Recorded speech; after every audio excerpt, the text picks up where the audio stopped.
और कुछ हमने एक होमवर्क दिया था बच्चों,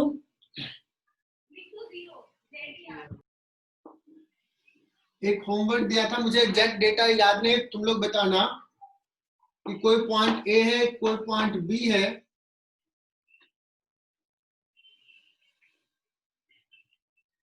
and A car is travelling और शायद ये डिस्टेंस 60 मीटर है। देखना डेटा गड़बड़ हो तो बताना। And it covers this distance in 6 second. और कहा कि यहां पे उसका वेलोसिटी v जो है वो है 15 मीटर पर सेकेंड।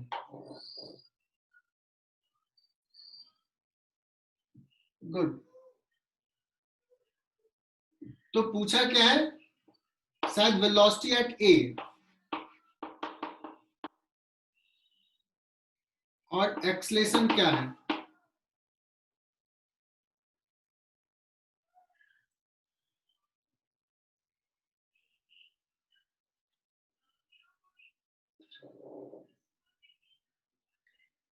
ठीक है,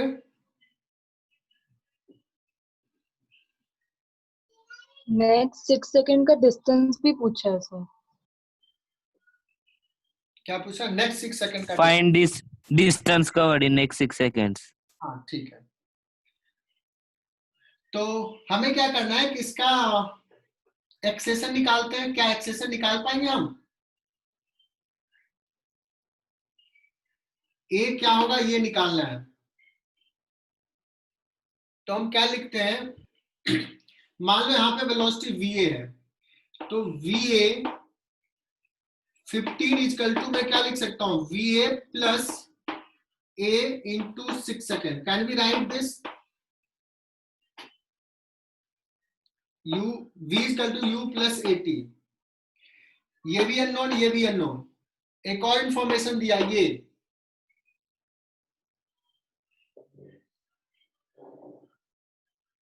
तो ये इंफॉर्मेशन को कैसे यूटिलाइज कर सकते हैं?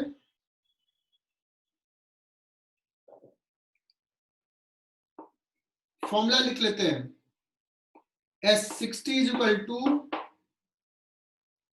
ut va into 6 plus half a into 6 square. ये दूसरा इक्वेशन हो गया। अब देखो इसमें कितने अननोन है, va और a, दो अननोन दो इक्वेशन, सॉल्व हो जाएगा। क्लियर? लेकिन थोड़ा सा कोई स्मार्टनेस ऐसा भी दिखा सकता है।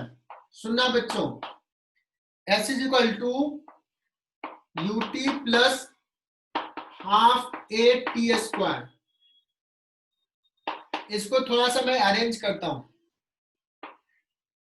t कॉमन ले लेता हूं, u plus A T by 2।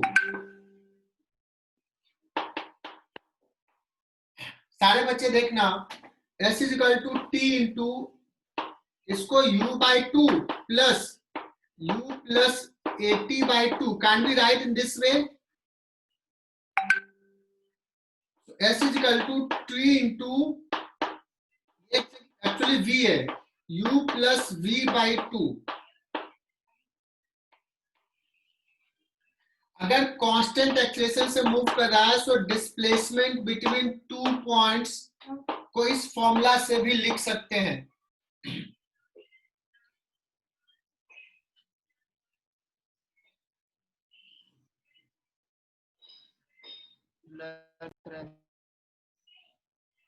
ठीक है, इस फॉर्मूला से अगर लिख लिया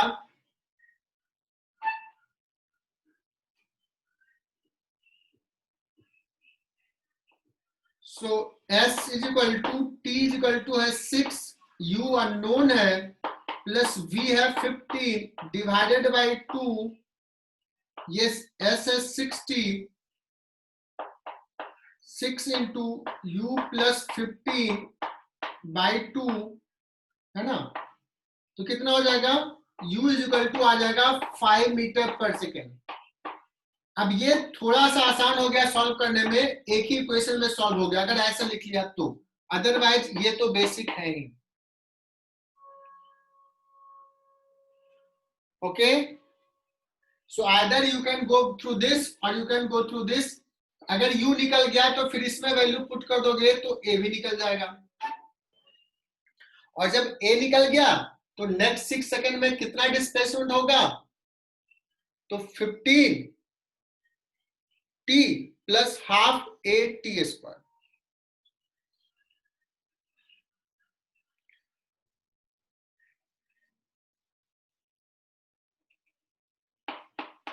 HCV 8th sum, solve the example.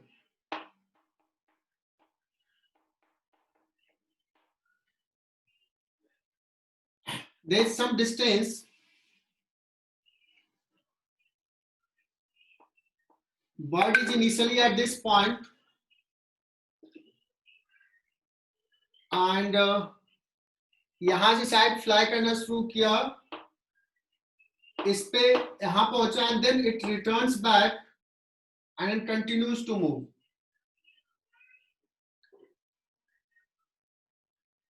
शायद यही है, मैं एक बार देख लेता हूं कि क्या क्या स्पीड दिया हुआ है।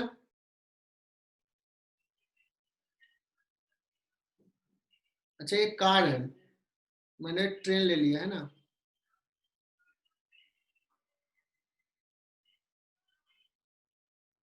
सर पार्टिकल दिया है सर।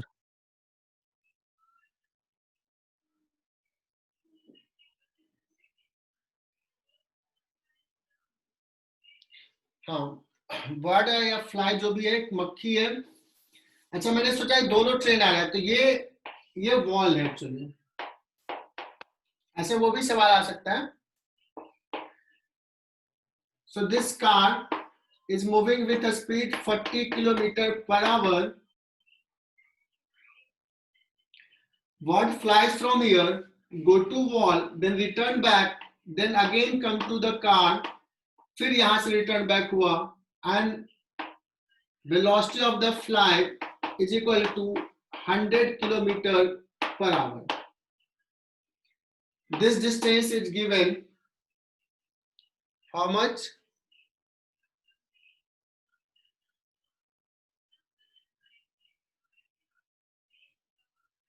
20 किलोमीटर। सारे बच्चे सुनना, मुझे ये निकालना, मेरा मेन कंसर्न है कि ये जब करते रहा तो कितना डिस्टेंस बर्ड ने या फ्लाई ने कवर किया, टोटल डिस्टेंस ट्रेवल्ड। देखना स्मार्टनेस यहां पे देखना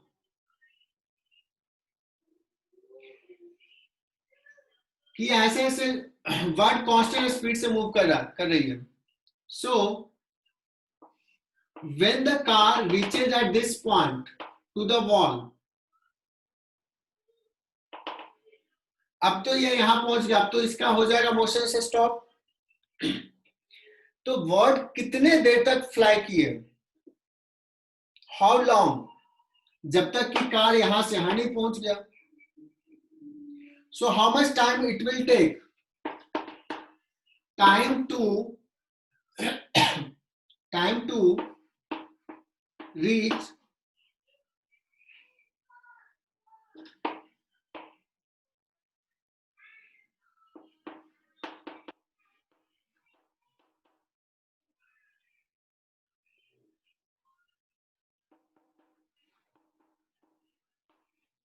सर एक्सक्यूज मी हाँ बोलो। सर, इस क्वेश्चन का क्वेश्चन नंबर क्या है एचसी वर्मा में? Solve example 8, HCV 8 sum, solve example।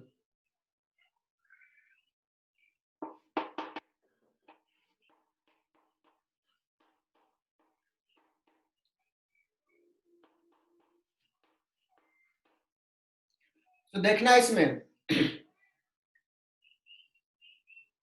car will take half an hour to reach to the wall, तब तक bird continuously 100 kilometre per hour से फ्लाई कर रही है. It is flying with this speed. So total कितना distance the bird will fly? So distance travel by the fly, इसी को मैं वर्ड भी बोल रहा हूं, that is equal to 100 kilometre per hour. और कितने टाइम तक फ्लाई की है? That is half an our.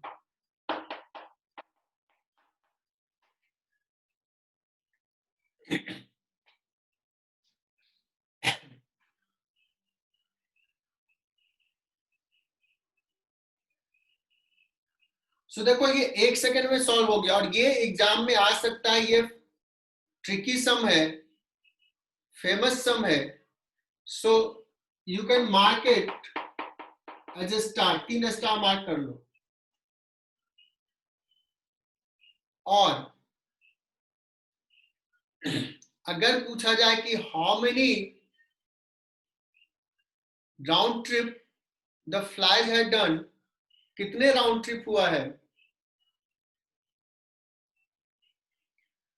तो देखो स्टार्टिंग में जैसे ये 1 हुआ, फिर दूसरा ट्रिप जो करेगा वो थोड़ा छोटा होगा, तीसरा ट्रिप थोड़ा और कम टाइम होगा.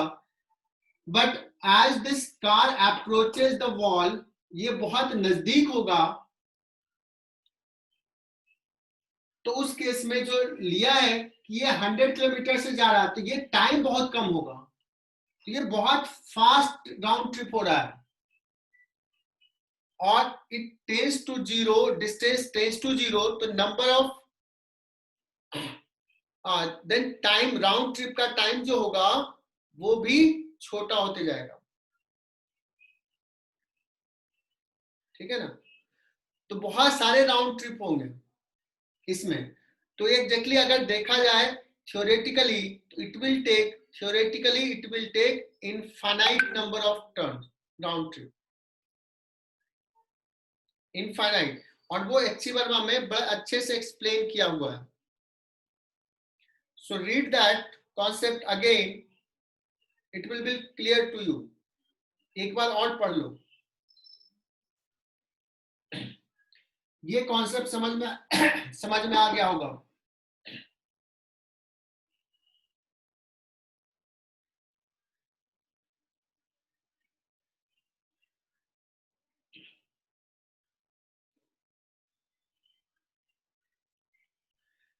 बच्चों जब 12th हम लोग थ्योरी जब डिस्कस कर रहे थे ना, डिस्प्लेसमेंट, एवरेज वेलोसिटी, तो उसमें मैंने हिंट दिया था 12th सम का. बट मैं फिर से बता रहा हूं. ये एक्स एक्सिस, ये वाई एक्सिस, ये प्लेन है. एंड एक पार्टिकल का मूवमेंट का फिगर ऐसे दिया है.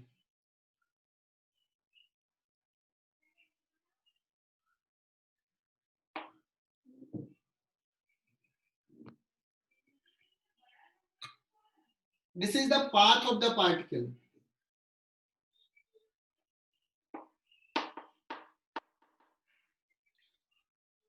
और सारे बच्चे सुनना, अगर मैं पूछूं कि इस पॉइंट से ऐसे ऐसे मूवमेंट है, तो इस पॉइंट पे वेलोसिटी का डायरेक्शन क्या होगा? इधर.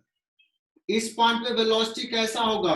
Direction tangential to path. यहां पे कैसा होगा? ऐसा. यहां पे कैसा होगा? ऐसा.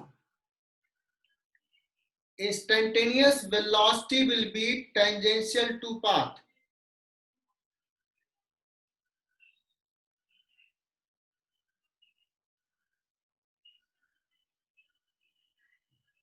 Clear?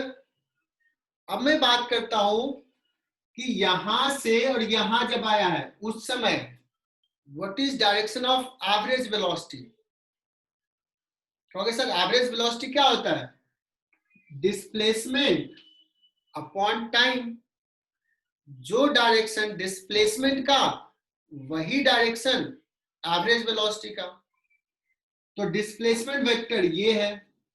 So this is direction of average velocity and this one is direction of instantaneous velocity. अगर हम यहां से यहां की बात करें,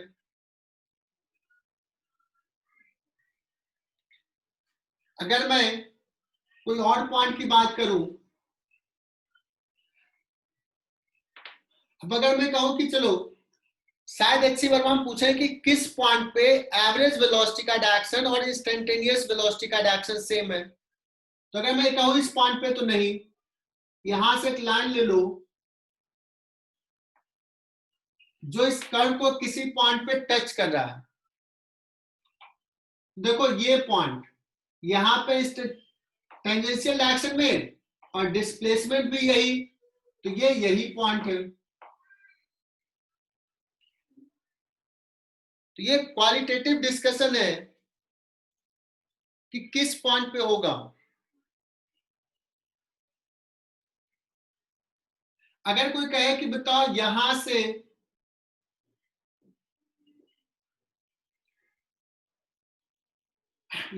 किस पॉइंट पे ऐसा हो कि टेंजेंशियल और वो सेम है, तो यहां से सर्च करो कि यहां से कौन सा लाइन ड्रॉ करे कि किसी पॉइंट पे वो पाथ का टेंजेंशियल है।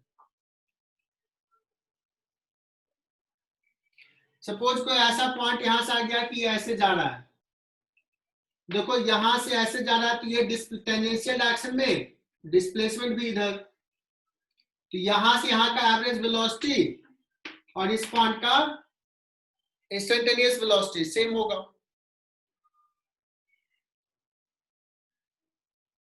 सर हाँ बोलो। अगर हमने ए के जस्ट नीचे वाला पॉइंट लिया तो ए के जस्ट नीचे वाला पॉइंट भी तो वही रहेगा ना? तो वो तो इंस्टेंटेनियस हुआ ना। एवरेज लेने के लिए क्या कहेंगे? एवरेज लेने के लिए there should be some interval. Interval 0 हो गया तो वो तो इंस्टेंटेनियस की बात हो गया।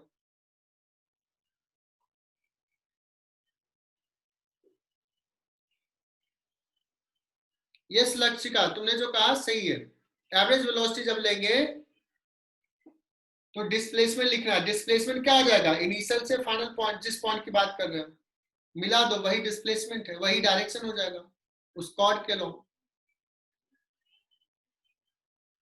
सो 12 सम क्लियर हो गया। ये चीज मैंने हिंट दिया था पढ़ाते समय।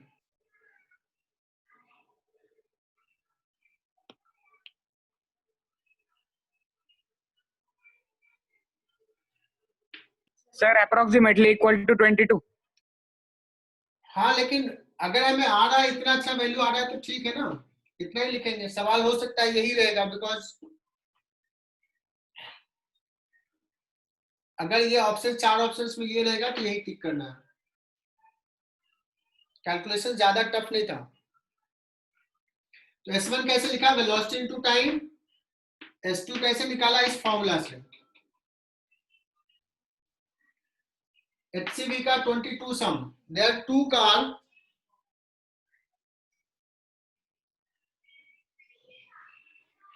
this is car A which is traveling with 42 km per hour. This is car B traveling with 60 km per hour.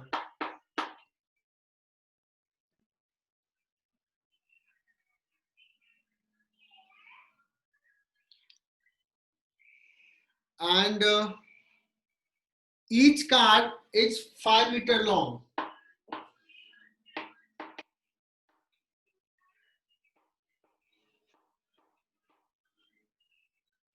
अब इसको ओवरटेक करना है। सो जहां पे ओवरटेक किया, suppose car reach at this position, इसका फ्रंट एंड, ये पॉइंट 1 ले लेता हूं, ये point 2, front end reach at this position.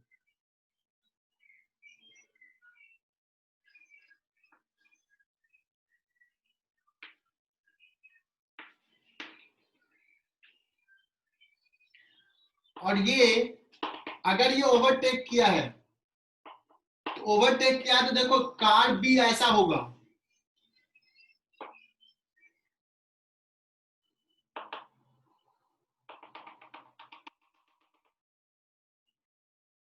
So imagine करो कि कार ए ने इतना डिस्टेंस चला है XA और कार बी ने इतना डिस्टेंस चला है। X B. मैं अभी ग्राउंड फ्रेम से सॉल्व कर रहा हूं, रिलेटिव मोशंस नहीं ले रहा हूं। बाद में इसको रिलेटिव मोशन से बहुत ही आसानी से कर लूंगा।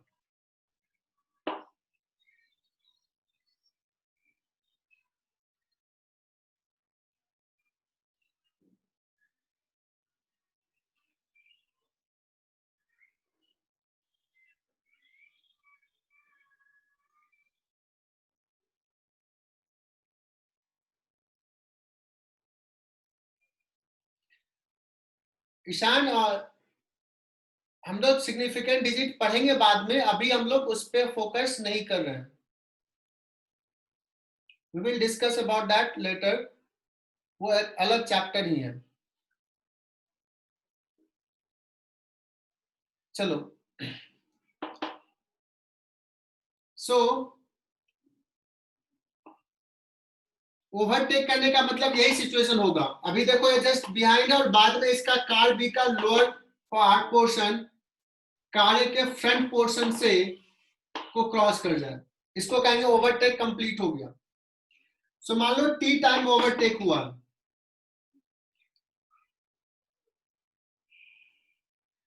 सो बताना ये इसका लेंथ L1 और इसका लेंथ L2, हालांकि दोनों सेम दिया है। सो हम लोग कह सकते हैं कि X B this is equal to L1 plus L2 plus X A.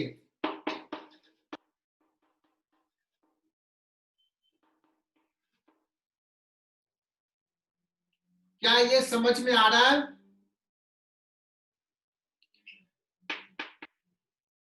X B क्या हो जाएगा 60 kilometre per hour into time T.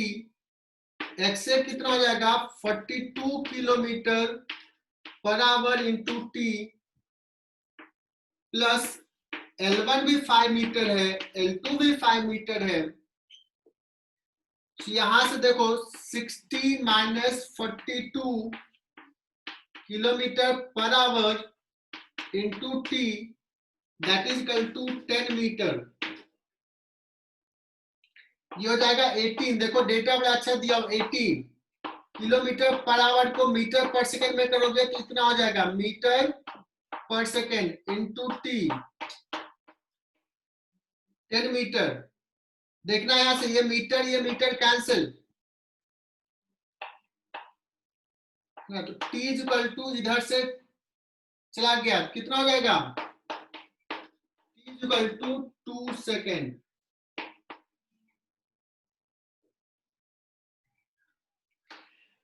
Rectilinear motion ही है बट थोड़ा और स्पेसिफिक हो जाते हैं। हम लोग डिस्कस करते हैं कि जो मोशन हो रहा है वो ग्रेविटी के कारण हो रहा है, जी के कारण हो रहा है। साक्षी ये न्यू चैप्टर नहीं है, ये तो अभी काइनेमेटिक्स चल रहा है। काइनेमेटिक्स में भी रेक्टिलिनियर मोशन ही है, उसी का एक स्पेशल केस है। This is a special case. जैसे तुम किसी बॉल को छोड़ दिया, बॉल इज रिलीज्ड, ये नीचे फॉल हुआ है ना, so its velocity will keep on increasing. Ground से हिट किया, किस वेलोसिटी से हिट करेगा, कितने टाइम बाद हिट करेगा।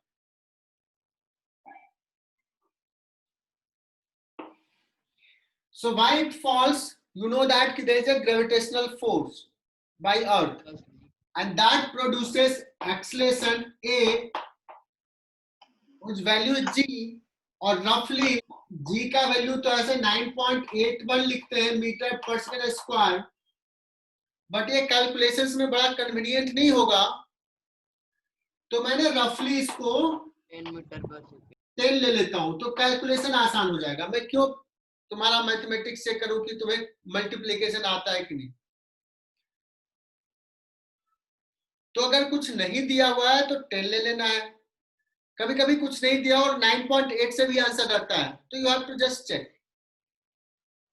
सब्जेक्टिव रहेगा तो लिख दोगे कि we are taking G equal to this. IIT जब सवाल देता है तो लिख देता है कि take this is equal to G का वैल्यू ये ले लो या ये ले लो। नाउ जो इंपॉर्टेंट पॉइंट है, motion is along vertical line, तो ये रेक्टिलिनियर मोशन ही अभी डिस्कस कर रहे हैं, मतलब एक लाइन पे मोशन है। जब वन डायमेंशनल मोशन होता है देन हम वेलोसिटी वेक्टर, एक्सेलरेशन वेक्टर को वेक्टर साइन आई कैप जे कैप में नहीं लिख करके सिंपली प्लस माइनस से साइन दिखा देते हैं। तो लेट्स की देखो ये बॉल है, इसको velocity u is equal to let's 10 metre या सपोज 50 मीटर पर सेकेंड से थ्रो किया, एक्सेलरेशन g डाउनवर्ड डायरेक्शन में 10 मीटर पर सेकेंड स्क्वायर। अब तुम्हें क्या करना है कि इसमें से एक डायरेक्शन को पॉजिटिव ले लो, तो अपोजिट डायरेक्शंस को नेगेटिव से रिप्रेजेंट करेंगे। तो लेट्स मैं कन्वेंशंस ले लिया, ये तुम्हारे ऊपर है। Take upward direction as positive,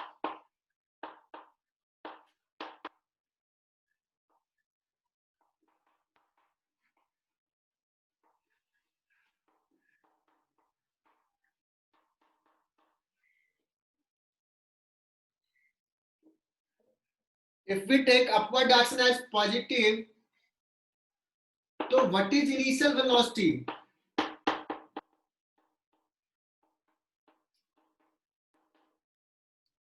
initial velocity देखो 50 मीटर पर सेकंड अपवर्ड है तो प्लस 50 लिखेंगे।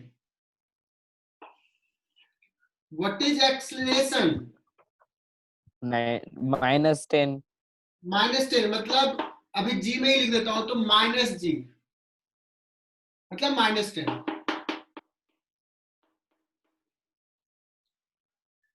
सारे बच्चे ध्यान से सुनना, ये कंफ्यूजन होता है और ये बिगेस्ट कंफ्यूजन है, बच्चों के दिमाग से निकालना बड़ा टफ होता है हमें। मैंने पहले भी मेंशन किया है कि ball is going upward, acceleration is in downward, तो इसका स्पीड कम हो रहा है। तुम लोग कन्विंस हो सर हाँ एक्सेलरेशन निगेटिव है, मैंने निगेटिव लिख दिया। उसके बाद एक पॉइंट पे जाके ये रुक जाएगा and then it will starts coming down. अब यहां पे कंफ्यूज तुम लोग होते हो, 10 तक टीचर ऐसे पढ़ाते हैं, कहते हैं अब एक्सेलरेशन हो गया पॉजिटिव, बट मैं कहूंगा एक्सेलरेशन स्टिल -10 है while it is coming down, because ये माइनस हम के लिए दे रहे हैं डायरेक्शंस के लिए। तो सारे बच्चे एकदम ध्यान से सुनना, फिर से तुम रिपीट करोगे। Ball is going upward or coming downward, doesn't matter, acceleration will be -10 meter per second square, because acceleration is always in downward direction, और downward directions को हमने नेगेटिव लिया है, upward को पॉजिटिव लिया है। So this minus sign is for direction, मैंने 4 बार repeat कर दिया है। लेकिन कहोगे सर 10th में क्या टीचर गलत पढ़ाते थे? नहीं, 10th में टीचर पढ़ाते थे, वो कहते थे एक्सेलरेशन पॉजिटिव का मतलब उनका सेंस होता था कि वेलोसिटी और एक्सेलरेशन सेम डायरेक्शन में है। तो एक्चुअली में जब डाउनवर्ड मोशंस में क्या होगा, वेलोसिटी भी डाउनवर्ड, एक्सेलरेशन भी डाउनवर्ड, वेलोसिटी भी नेगेटिव, एक्सेलरेशन भी नेगेटिव, तो स्पीड बढ़ते जाएगा। लेकिन अब हम लोग जो सॉल्व करेंगे, हम ऐसे ही लिखेंगे, जब नीचे आ रहा है तो एक्सेलरेशन को पॉजिटिव नहीं लिखेंगे, एक्सेलरेशन अभी भी माइनस लिखेंगे। क्लियर?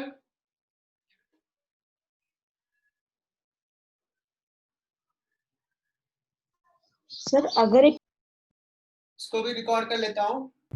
सभी क्या किया मैंने, टावर से मैंने ऊपर थ्रो किया, height of the tower is h and the motion of the ball will be like this, इतना रियलाइज तो कर ही सकते हो, ऐसे होगा।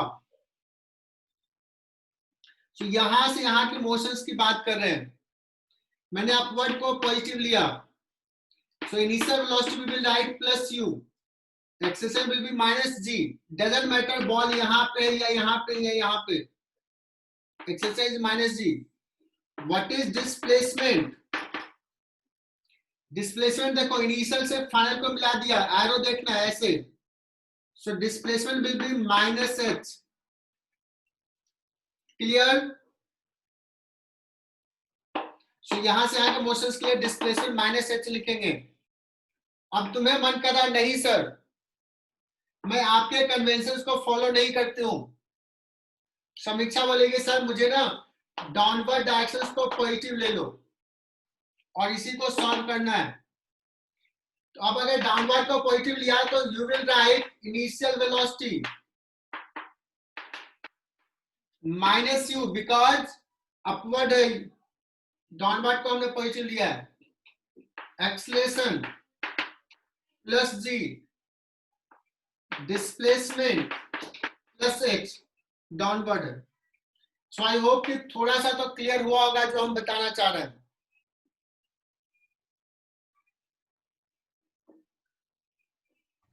Yes, sir.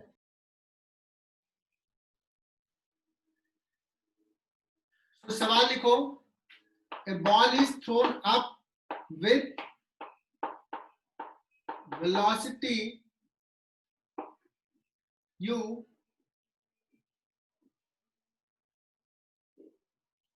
है ना,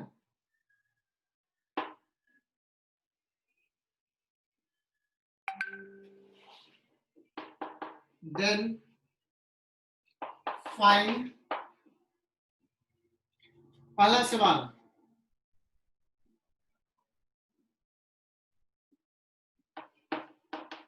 time to reach at maximum height। दूसरा सवाल,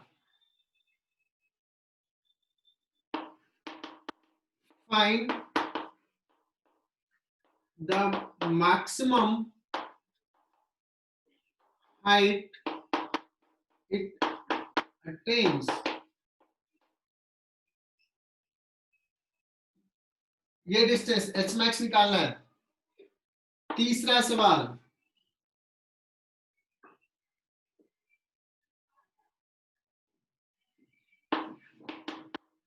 फाइंड टाइम ऑफ फ्लाइट। अब कहोगे सर ये नया टर्म क्या ले आए, time of flight, what is this? तो मैं बताता हूं कि यहां से थ्रो किए कितना देर तक ये एयर में रहा है, मतलब यहां पे वापस आया, how long it was in air, उसी को कहते हैं टाइम ऑफ फ्लाइट। फिर आगे हम लोग और चीजें डिस्कस करेंगे।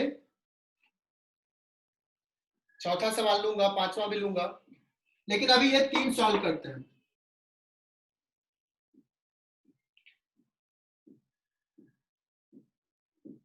ओके, चलो।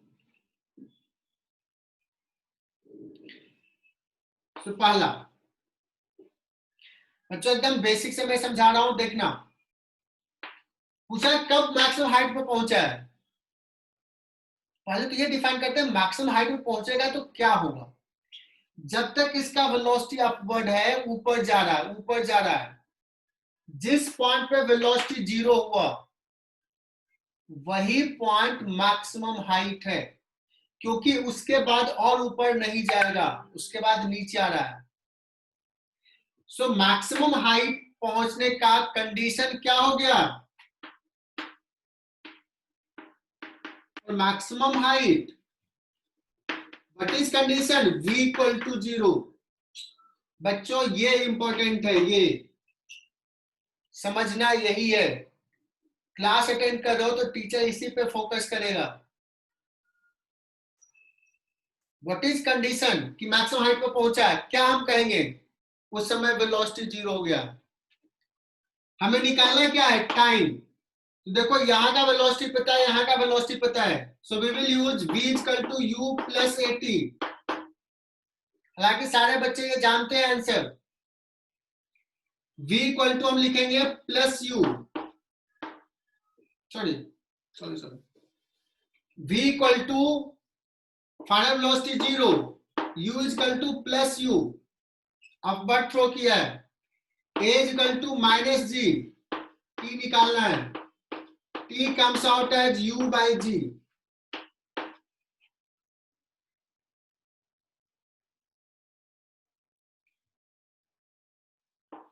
दूसरा सवाल, what is the maximum height? मतलब अब सोचो कि ये किसके बारे में पूछ रहा है? डिस्प्लेसमेंट के बारे में। तुमने अभी क्या निकाल लिया? मैक्सिमम हाइट पहुंचने का टाइम निकाल लिया। टाइम पता है, इनिशियल वेलोसिटी पता है, एक्सेलेरेशन पता है, तो s equal to ut plus half at square से निकाल सकते हो। सर मैंने या सेकेंड केस, अल्टरनेट मेथड कि मान लो टाइम हमने नहीं निकाला, हमें डायरेक्ट निकालना है, तो हमें पता है v इक्वल टू 0, तो you can also use energy conservation. Square equal to 2s। कुछ बच्चे बोल रहे हैं, बहुत बढ़िया।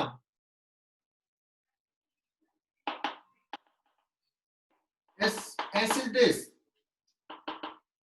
so final velocity 0, initial velocity u square, that is equal to 2, एक जगह पे देखो माइनस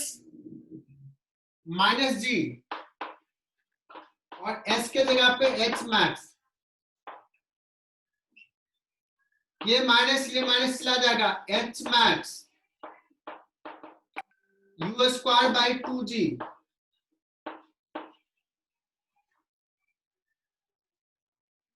सर हम वो t into U plus V by 2 के मेथड से निकाल सकते थे क्या? एकदम निकाल सकते थे,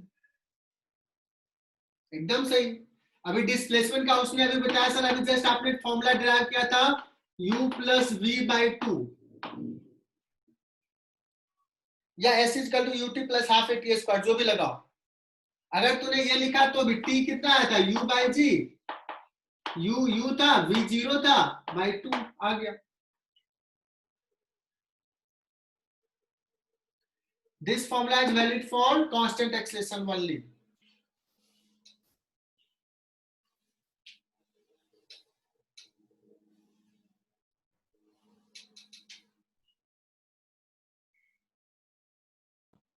hello sir.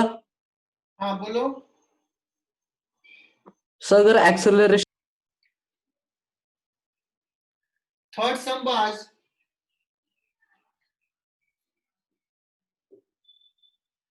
Time of flight. अब देखो ये इंपॉर्टेंट है, बच्चे रट्टा मार लेते हैं लेकिन समझते नहीं है।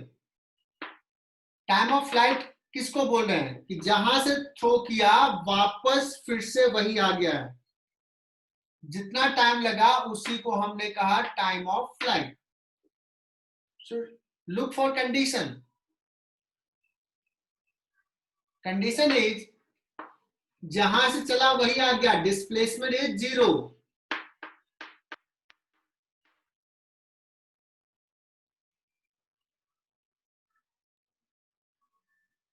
Displacement is 0। डिस्प्लेसमेंट क्या होता है? ut प्लस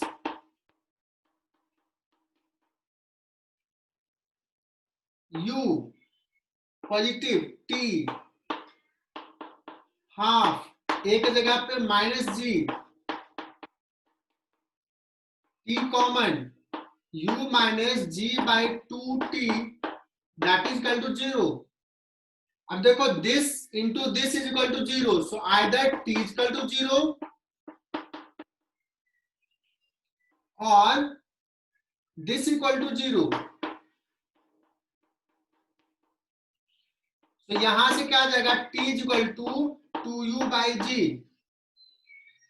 अब मैथमेटिक्स तो बता दिया कि डिस्प्लेसमेंट 0 का जो कंडीशंस हमने अप्लाई किया है वो दो केस में होगा। t0 पे भी एक और केस होगा, ये मैथमेटिक्स बताया, बट हम कहेंगे टाइम ऑफ फ्लाइट कौन सा होगा, ये होगा, बिकॉज इसी मोमेंट पे तो डिस्प्लेसमेंट जो है वो 0 रहेगा ही, बट हम बात कर रहे हैं कि जो ऐसे घूम के आया वो टाइम, तो ये है टाइम ऑफ फ्लाइट, ये हो गया।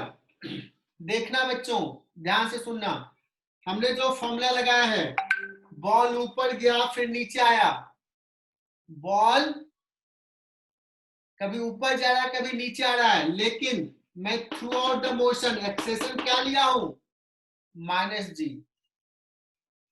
हमें इससे मतलब ही नहीं है कि बॉल ऊपर जा रहा है या नीचे आ रहा है, एक्सेलेरेशन डाउनवर्ड है, -g। कोई कहता है कि नहीं सर मुझे ना अपवर्ड को पॉजिटिव नहीं डाउनवर्ड को पॉजिटिव लेंगे, तो कहेंगे एक्सेलेरेशन +g होगा, but in that case initial velocity -u होगा, बिकॉज ऊपर है, answer will be same.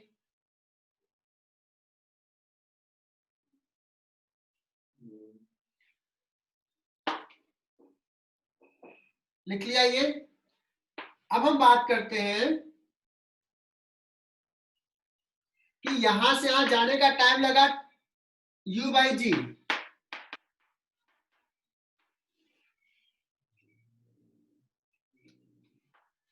see time taken to reach from ground initial point to the maximum point is u/g. This is called time of ascent, so we denote it by ta. Time of flight is 2u/g. Can you guess what is time of descent? सारे बच्चे सही सही बता दोगे, u/g. U/g. बहुत बढ़िया, because time of flight is equal to time of ascent plus time of descent, and then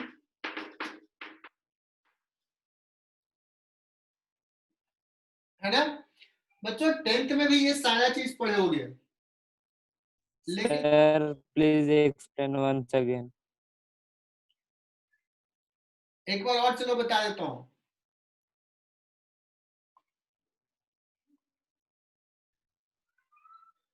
अब मुझे बताना बच्चों, ध्यान सुनना, पता है 10th में ना टीचर क्या करते हैं, ऑलरेडी एज्यूम कर लेते हैं कि ये यू से ही वापस आएगा, तो पहले यहां से यहां के लिए करते हैं और फिर यहां से यहां के लिए वही लगाते हैं कि यहां से यू, बट मैं पहले एज्यूम नहीं करूंगा,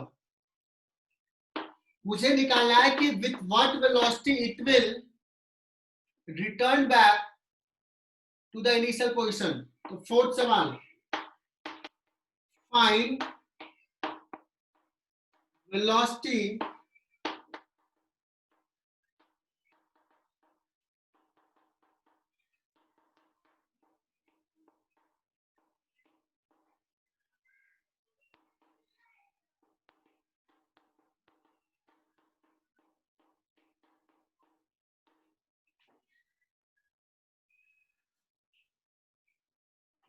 अगर ये सवाल हमने पूछा है, आंसर सबको पता है, बट कैसे आता है वो मैं बता रहा हूं। मैं लिखूंगा v equal to u plus 80 बच्चों, v अननोन है, initial velocity plus u, acceleration -g,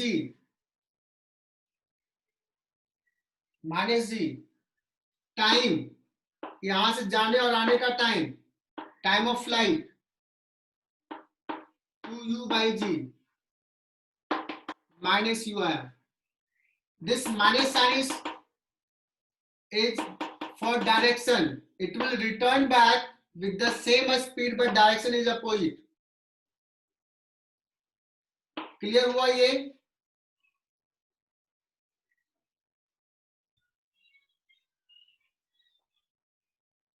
सो एक सवाल ले रहा हूं, from top of A tower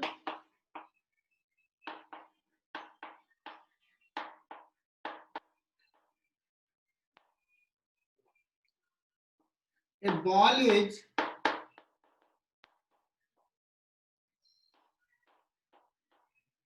thrown up with a speed 20 meter per second from corner। देखो मैंने दिखाया है, बिल्डिंग के कॉर्नर से, टावर के कॉर्नर से थ्रो किया ऊपर, थोड़ा सा इधर। So this will go up, थोड़ा सा इधर है तो ये नीचे आ गया, and it strike ground, it strike ground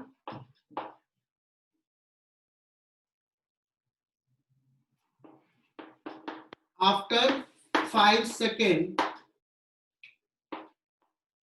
जब थ्रो किया तो let's t is equal to 0 पे थ्रो किया and it strike ground at t is equal to 5 second. Take g is equal to 10 metre per second square. g का magnitude ये लेना है। पहला सवाल, ये आज का लास्ट है और तुम ही लोग सॉल्व करोगे। हाइट ऑफ द टावर,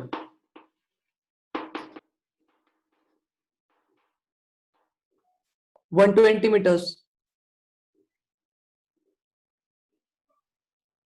बहुत बढ़िया, कहीं से आंसर आया है, good. So height of the tower, so देखो यहां से, मान लो height of the tower is x, तुम कहोगे बॉल ऐसे गया और ऐसे आया। अब इट डिपेंड्स अपॉन यू कि तुम किसको पॉजिटिव डायरेक्शन लेना चाहते हो, अपवर्ड को या डाउनवर्ड को। तो अभी मैं लेट्स की अपवर्ड को पॉजिटिव लेके चलता हूं। लिखने की जरूरत नहीं, मैं मान लिया अपवर्ड इज पॉजिटिव। तो सुनना, अगर ये हाइट टावर का h है तो डिस्प्लेसमेंट में क्या लिखूंगा, minus h। h is equal, displacement is equal to ut, u क्या लूंगा मैं, +20। यहां पे कब पहुंचा है, 5 सेकंड पे, प्लस हाफ, एक्सेशन क्या लूंगा, -10 इंटू 5 स्क्वायर। देखो हमने लगा लिया formula, s is equal to ut plus half at square. जिसका डायरेक्शन पता है वो डायरेक्शन हमने पुट कर दिया। Minus h is equal to आ गया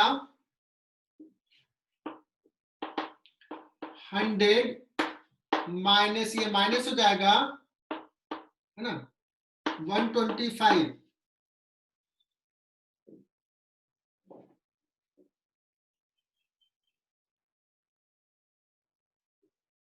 समझ में आ रहा है ये?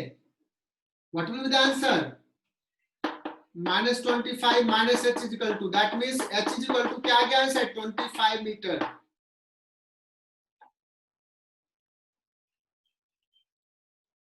क्या ये सवाल समझ में आया? Height is 25 metre. Dhruv Patil ने कहा, प्राप्ति ने कहा समझ में आ गया, अथर्व ने कहा yes sir. Sir half H square 20 आना चाहिए ना? 20 का 100 माइनस 25 तो 25 ना, कैलकुलेशन देखो ना। सही है सर।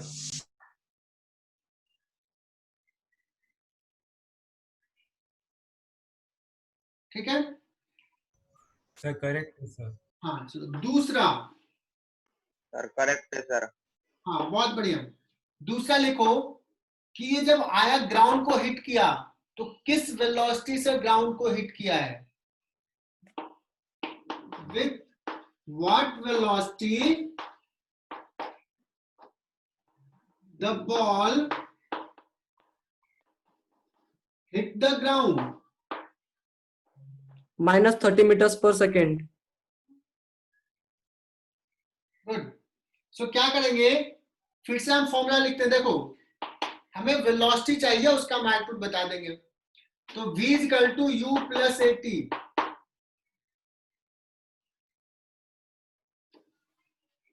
कितना है, ध्यान से सुनना, u is what +20, a is what -10, t is 5 -30, v minus sign आ रहा है, माइनस साइन कर रहा है कि हिट करने से पहले उसका वेलोसिटी किधर है, नेगेटिव डायरेक्शन में, मतलब डाउनवर्ड है।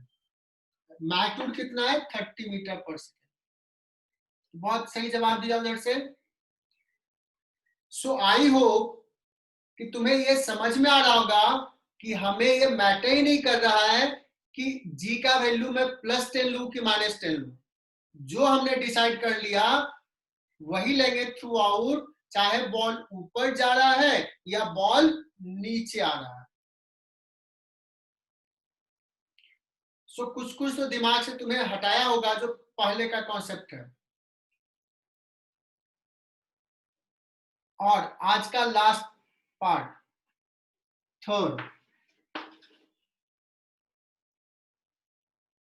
मुझे बड़ा खुशी होगा कि कोई बता दे कि मैं क्या पूछने वाला हूं। अच्छा बच्चा जो होता है, जो टाइम करे ऑफ फ्लाइट, पढ़ने का, time of flight, time of flight, time time of of flight. Flight. Time of flight तो 5 सेकंड हो तो दे ही दिया। और बताओ,